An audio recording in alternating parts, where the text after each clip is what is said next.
قال ابن شهاب وأخبرني أبو سلمة بن عبد الرحمن أن جابر بن عبد الله الأنصاري قال وهو يحدث عن فترة الوحى فقال في حديثه بجنى أنا أمشي إذ سمعت صوتا من السماء فرفعت بصري فإذا الملك الذي جاءني بحراء جالس على كرسي بين السماء والأرض فرعبت منه فرجعت فقلت زملوني فأنزل الله تعالى يا أيها المدثر قم فأنذر إلى قوله والرجز فاهجر فحمي الوحى وتتابع.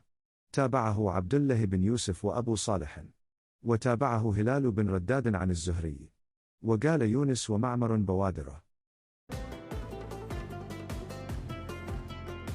Narrated Jabir bin Abdullah al-Ansari while talking about the period of pause in revelation. Reporting the speech of the Prophet, while I was walking, all of a sudden I heard a voice from the sky.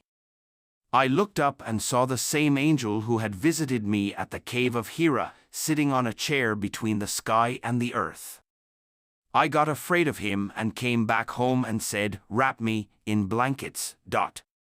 And then Allah revealed the following holy verses of Quran, O you, i.e. Muhammad, wrapped up in garments. Arise and warn the people against Allah's punishment, up to, and desert the idols. 74.1-5 After this the revelation started coming strongly, frequently and regularly.